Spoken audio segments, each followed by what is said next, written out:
출애굽기 15장 22절에서 26절 말씀 9일차 마라의 샘을 변화시켜라 라고 하는 제목을 가지고 하나의 말씀 보도록 하겠습니다.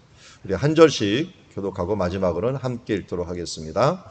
모세가 홍해에서 이스라엘을 인도하며 그들이 나와서 수르 광야로 들어가서 거기서 사흘 길을 걸었으나 물을 얻지 못하고 마라에 이르렀으니 그곳 물이 있어서 마시지 못하겠으므로 그 이름을 마라라 하였더라.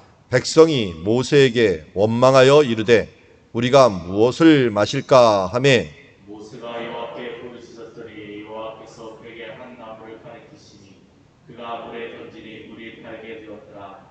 거기서 여호와께서 그들을 위하여 법도와 율례를 정하시고 그들을 시험하실세. 같이 읽습니다. 이르시되 너희가 너희 하나님 나 여호와의 말을 들어 순종하고 내가 보기에 의를 행하며 내 계명에 귀를 기울이며 내 모든 규례를 지키면 내가 애굽 사람에게 내린 모든 질병 중 하나도 너에게 내리지 아니하리니 나는 너희를 치료하는 여호와임이니라. 아멘.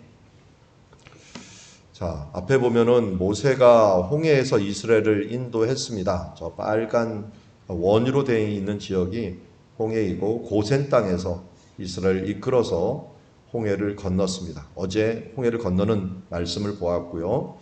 이제 넘어가면은 이 북쪽은 에담 광야고 마라 쪽으로 가는 경우는 수르 광야라고 하는 광야입니다.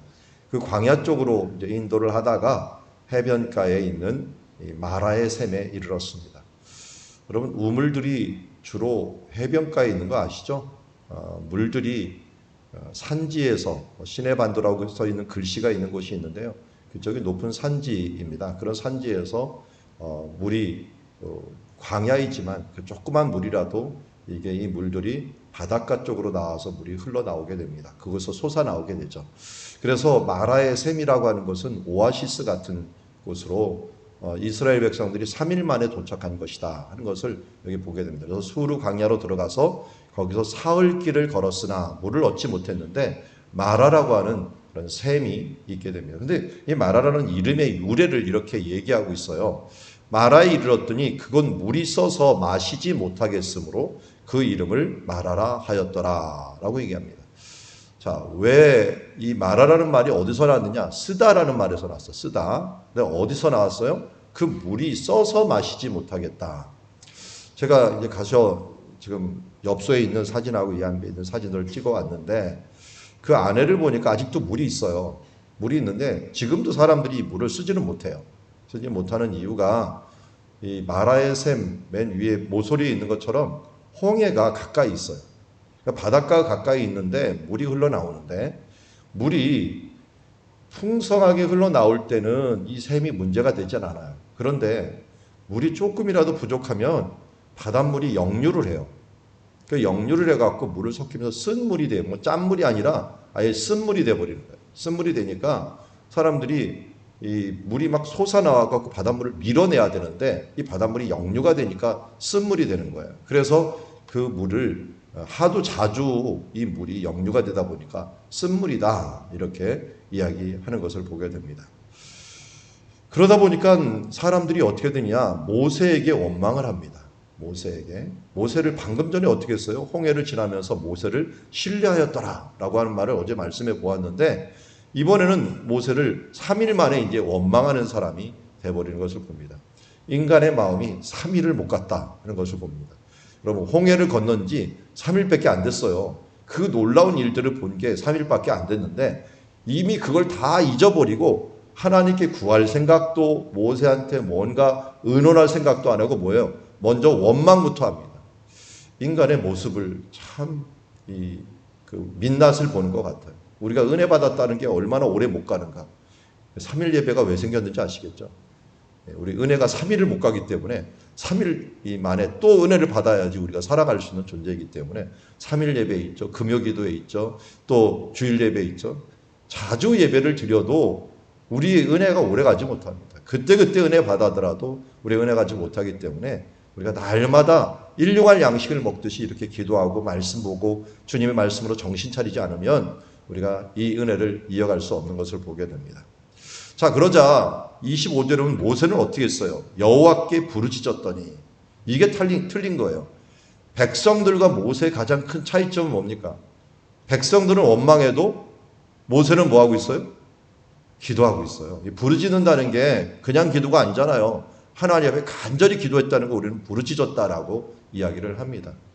우리가 이제 신앙의 선조를 본받고 반면 교사를 받는, 그 성경에는 두 가지 모습이 있어요. 이 본받아야 될 모습과 이런 잘못된 모습을 보고서 우리를 돌아보는 반면 교사라고 하는 부분들이 있어요.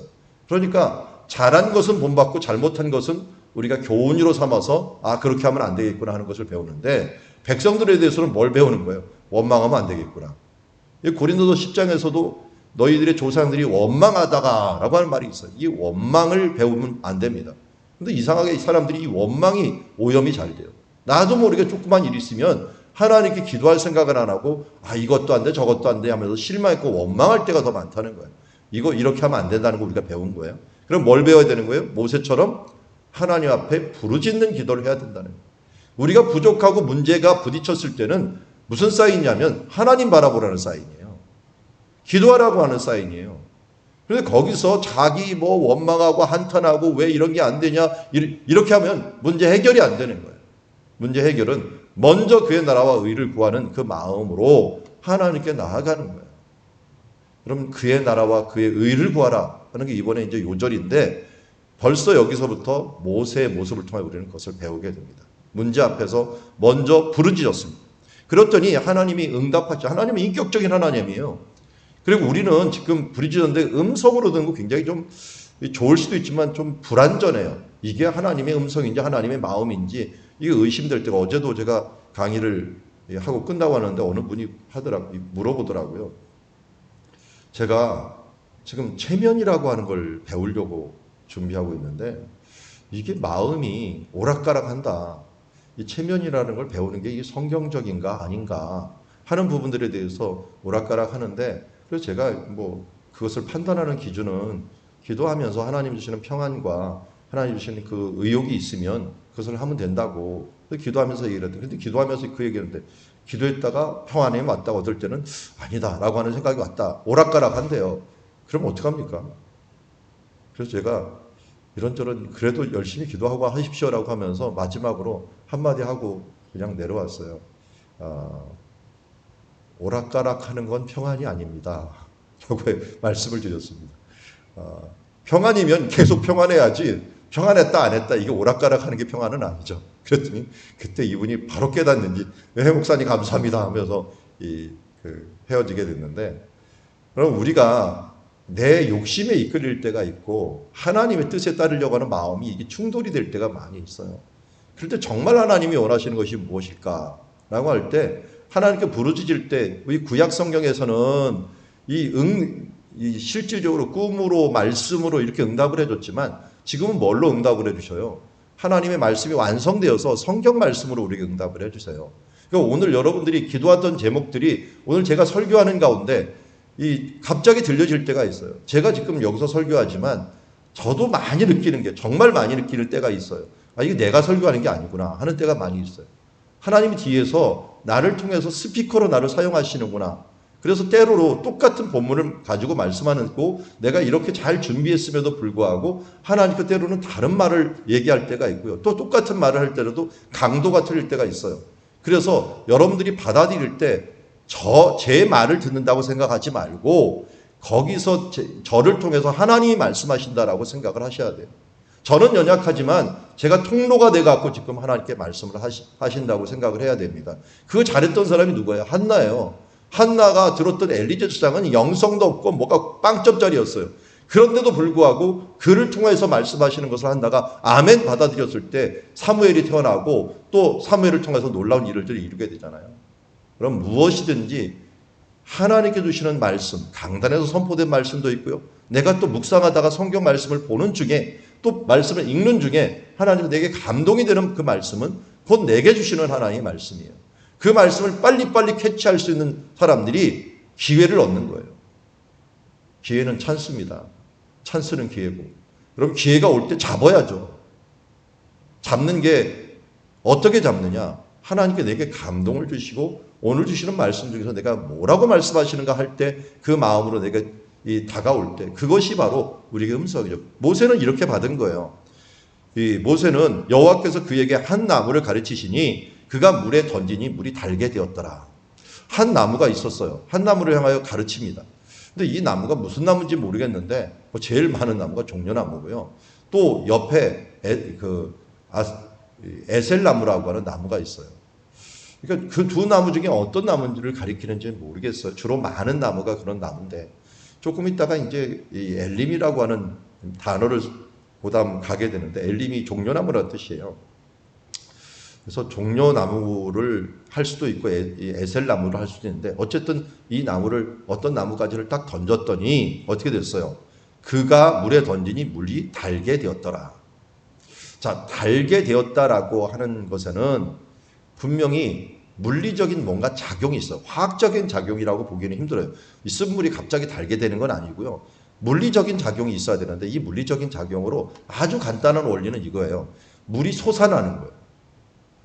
물이 솟아나면 물을 깨끗하게 할 수밖에 없어요. 여기 있는 지금 물이 내 안에 있는 물이 지금 오염돼 있어요. 그러면 어떻게 할까요? 깨끗한 물을 계속 부어버리면 돼요. 아니면 이 밑에서 물이 깨끗한 물이 콸콸콸 솟아나 버리면 이 더러운 물들은 옆으로 다 벗어나가고 이 옆으로 넘쳐나가고 깨끗한 물만 남게 되는 거죠. 그러니까 한마디로 나무를 던졌는데 이 샘에서 샘물이 솟아났다는 거예요. 자, 이거 무슨 장면이 생각납니까? 예수님께서 초막절날 예루살렘 성전에 가서 선포를 합니다. 누구든지 나를 믿는 자는 그 배에서 생수의 강이 흘러나리라. 나를 믿는 자는 그 배에서 생수의 강이 흘러날 때 그 샘이 새롭게 된다고. 우리들에게도 쓴 물이 있어요. 쓴 눈이 있어요. 그래서 우리가 지속적으로 원망하고 먹지도 못하고 인생 정말 배렸다라고 하는 인생처럼 보여질 때가 있다는 거예요. 이 인생을 바르게 할 수 있는 유일한 길은 내 세계에서 아무리 씻어내고 이걸 닦아내고 해봤자 필요가 없어요. 솟아나야 됩니다. 근데 내 안에 뭐가 대단한 게 있어서 내 안에 있는 것은 마음에 가득한 것은 이 죄밖에 없고 불의와 악독밖에 없는데 내 안에서 솟아나면 안 돼요. 내 안에 솟아나는 게 아니라 내가 믿고 있는 예수 그리스도가 내 안에 심어준 성령님이 계시다 그랬어요. 누구든지 성령으로 아니하고는 예수를 주라 시인할 수 없다라고 고린도전서 12장 3절에서 말씀했는데 성령으로 아니하고는 예수를 주라 시인할 수 없다라고 말하는 것은 뭡니까? 내가 예수님을 믿습니다라고 하는 그 말을 하는 동시에 내 안에 누가 계시다는 거예요? 성령님이 계셔갖고 내가 주님 날아갈 때까지 영원히 떠나지 않냐고 내 안에 계시다는 거예요. 그런데 많은 사람들이 이 성령님이 우리 안에 계시는데 탄식하게 만들어요. 성령님이 일할 수 없게 만든단 말이에요. 성령님이 어떤 사람에게 일할 수 없어요? 더러운 사람에게 일할 수 없어요. 내가 거룩하니 너희도 거룩하라. 회개하지 않는 사람들에게, 교만한 사람들에게 하나님은 일할 수가 없어요. 그러다 보니까 성령님이 내 안에서 솟아나는 기쁨과 은혜를 주시려면 먼저 내가 주님 앞에 성결해야 돼요. 깨끗해야 돼요. 오직 주님만을 바라보면서 우리가 보혈의 공로를 의지해서 살아가면 보혈의 공로가 나를 씻어주고 나를 새롭게 할 때 우리의 마음이 새로워집니다. 다시 한번 이 설교는 제가 너무 많이 했기 때문에 다시 한번 알려드립니다. 여기 있는 이 셈이라고 하는 단어는 우리 히브리어로 뭐라고 부른다고요? 아인이라고 부른다. 아인. 제가 이것 때문에 아이들 이름 줄 때 우리 교회 아인이가 이것 때문에 나온 이름이에요. 아인이. 그래서 목사님 무슨 이름으로 져줄까 했더니 제가 제일 아끼는 이름을 준 거예요. 아인이라는 이름이 이게 셈이라는 의미도 있고 여기 이 의미가 또 무슨 의미로도 쓴다고요? 이 단어가 눈이라는 단어로서 눈. 그래서 샘과 눈이 같은 단어예요. 지금 히브리어예요. 그리고 사람들이 지금도 이스라엘 가서 아인 그러면 사람들이 두 가지를 쳐다봅니다. 샘을 쳐다보든지 눈을 쳐다보든지. 둘 중에 하나를 쳐다봐요. 똑같은 단어로 씁니다. 그런데 이스라엘 말에는 이 한 단어를 가지고 이런 워드 플레이를 많이 해요. 예수님도 말씀하시기를 이 거듭나는 것은 바로 바람과 같다. 성령님은 바람과 같다. 이럴 때는 성령님하고 바람하고 단어가 똑같아요. 루아흐. 루아흐는 루아흐와 같은 거야. 우리나라도 그런 말이 있죠. 예, 밤은 밤에 먹어야 맛있다. 말은 말같이 빠르다. 다 알아들으시죠, 여러분들이? 이스라엘 사람들은 야, 아인이 변하는 게 아인이 변하는 거야. 이렇게 얘기하면 다 알아들어요. 아인은 변하는 게 곧 아인이 변하는 거야. 이게 뭐예요? 샘이 변하는 게 곧 눈이 변하는 거야. 여기서도 모세의 어떻게 보면 광야에서 첫 번째 이적이 이루어졌고 예수님의 첫 번째 이적과 엘리사의 첫 번째 이적이 모두 눈이 변하는 거였잖아요. 이 물이 변하는 것들이 눈이 변하는 거예요. 결국 여기서 말하고자 하는 게 뭡니까? 물이 변한다라고 하는 이 장면은 너희들의 눈이 변하라고 하는 거예요. 그동안 원망에 가득 차갖고 그냥 원망함에 급급했던 너희들이 눈이 변해갖고 하나님께 부르짖으면 이렇게 하나님께서 샘을 변화시키듯이 우리의 눈을 변화시켜서 우리의 인생을 변화시킨다는 거예요. 여러분, 정말 예수 믿고 변화시켜야 되는 것들이 뭡니까? 내 가치관이에요. 내 눈이에요. 그전까지는 내 생각대로 바라보았던 모든 사물들을 이제는 성경의 눈으로, 하나님의 눈으로 바라보는 시각을 해야 됩니다. 돈을 버는 것도 먹고 사는 것도 하나님의 시각, 성경의 시각으로 보는 거예요. 그럼 물질도 뭐예요? 여러분 11조를 왜 드립니까? 10분의 1을 그냥 하나님 것이니까 떼어서 드린다? 아, 이거 착각입니다. 원래 하나님 것이에요. 하나님 것을 인정하는 것에 그 표시가 10분의 1이거든요. 그런데 우리는 10분의 1은 하나님 것, 10분의 9는 내 것. 이런 식으로 착각을 하고 있어요. 이건 내 시각이 틀린 거예요. 복도 마찬가지죠. 어떤 게 복이에요? 의에 줄이고 목마른 마음이 있는 게 복인데 하나님 앞에 평안하기를 구하면서 아무 일 없기를 원해요. 여러분 박해받는 게 복인데 박해받는 걸 원하는 게 아니라 하나님 앞에 언제든지 내가 위에 서갖고 평안한 걸 원해요. 성경의 복은 그게 아니잖아요. 그의 눈으로 내가 바라보지 못하고 있어요. 우리의 눈이 변해야 돼요. 근데 여기서 어떻게 눈을 변했다고요? 나뭇가지로 변했다고요.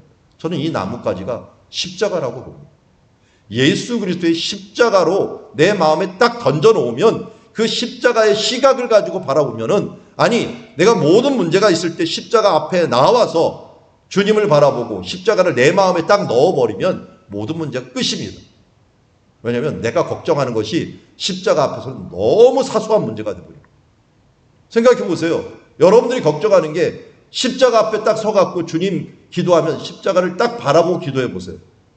대부분의 문제가 다 한 90%, 99% 이상은 다 쓸데없는 거예요. 정말 쓸데있는 것들은 뭘까요? 십자가 앞에 정말 예수님이 원하시는 것. 그 부분들을 바라보며 기도하며 나아갈 때 정말 우리가 생명을 위하여 하나님의 이 구원과 성장을 위하여 기도해야 되는 이것들이 정말 소중한 것을 나중에 깨닫게 되는데 우리가 먹고 살고 이런 염려하는 모든 것들이 정말 십자가 앞에서는 아무것도 아니라는 거예요. 십자가가 떨어질 때 우리 마음에 붙어질 때 우리가 우리 마음 신비에 떨어질 때 우리가 정말 생수의 강이 흘러나는 거예요. 이 생수의 강은 뭐라고요? 성령님이라고 얘기했어요. 그래서 어떻게 됩니까? 이때 결국은 이 물이 달게 돼갖고 변화가 되자 하나님께서 아주 특별한 얘기를 합니다. 여기서 전 결론이 이것으로 나는지 저도 참 의아했어요. 굉장히 의아한 결론을 냅니다. 하나님께서 여호와께서 그들을 위하여 법도와 율례를 정하시고 그들을 시험하시며 라고 합니다. 갑자기 법도와 율례를 정하셔요. 이게 홍해를 지난 다음에 이스라엘 백성들이 처음 맞는 일이거든요.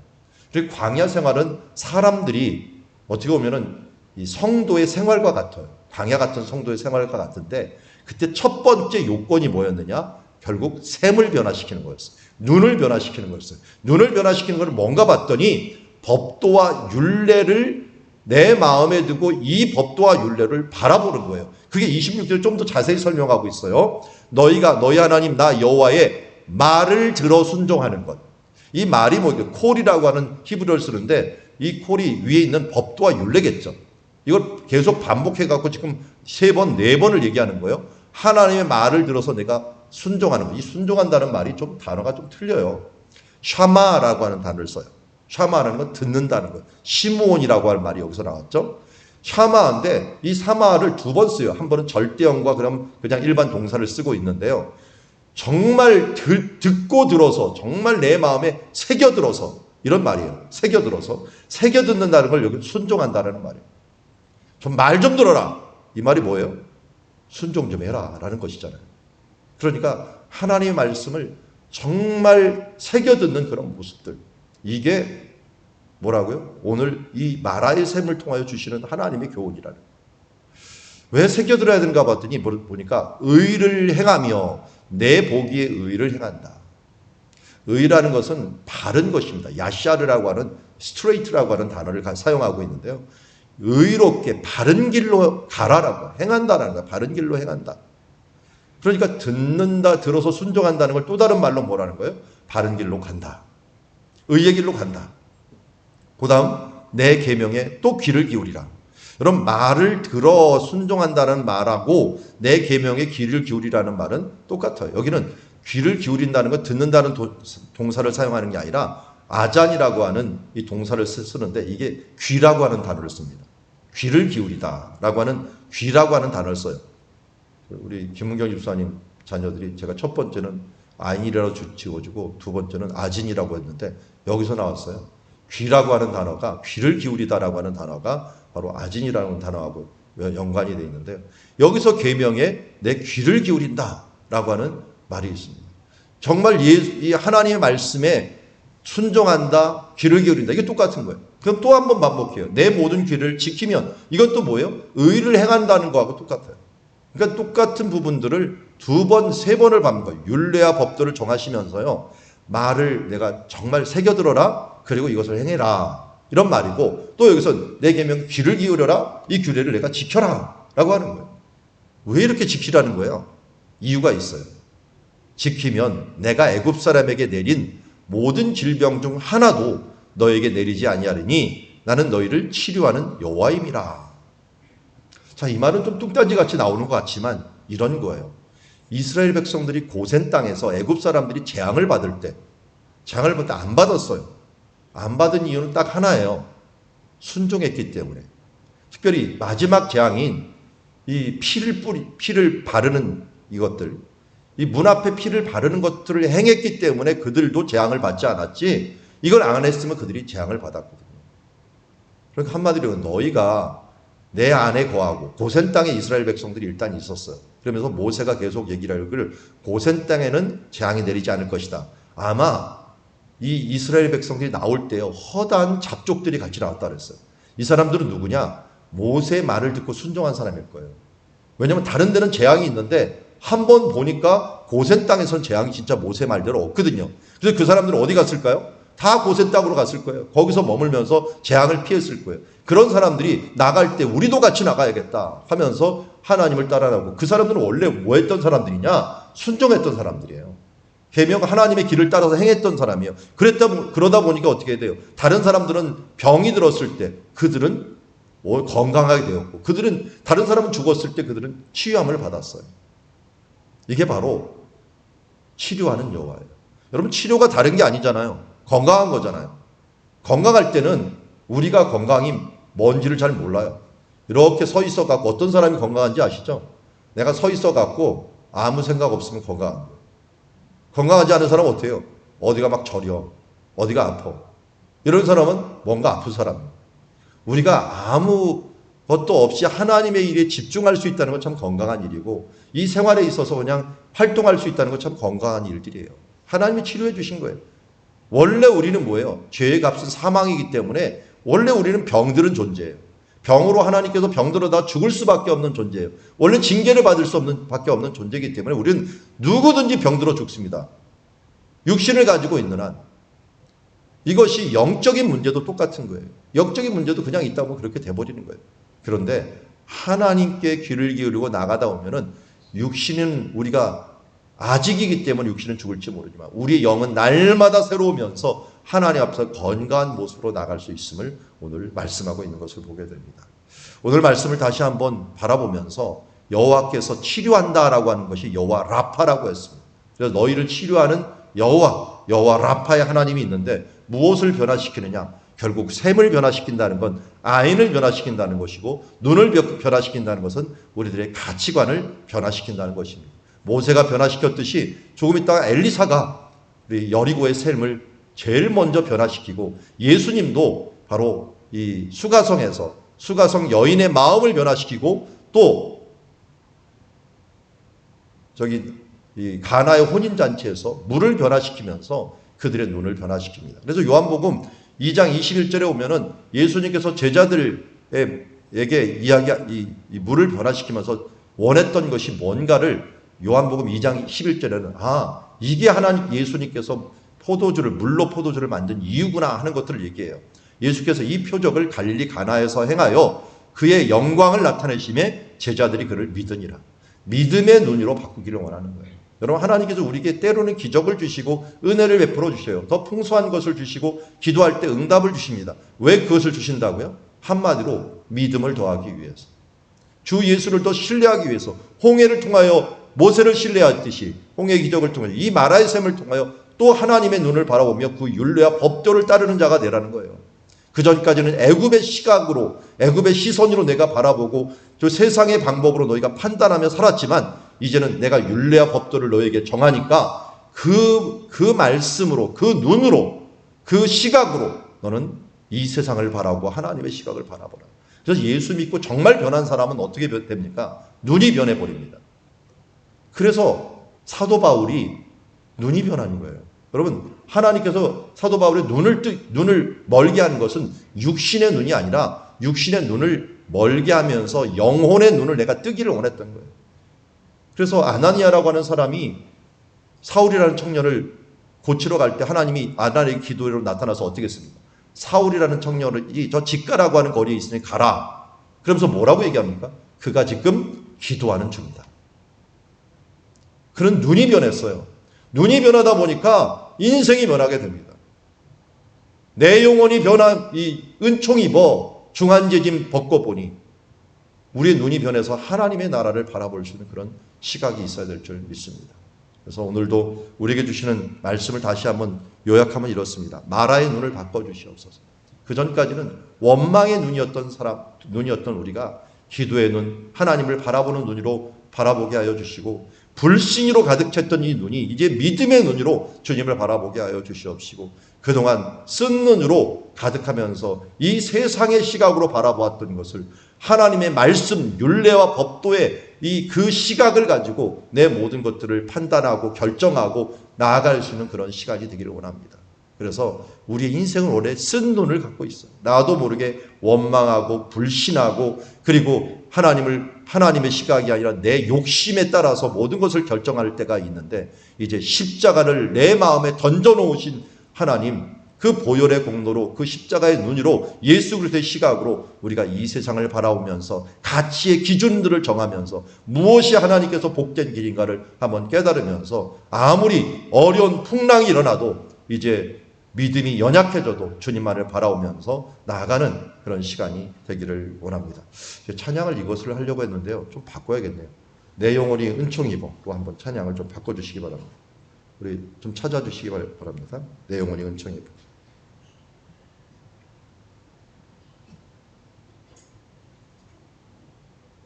자, 우리 같이 한번 찬양하면서 나가도록 하겠습니다.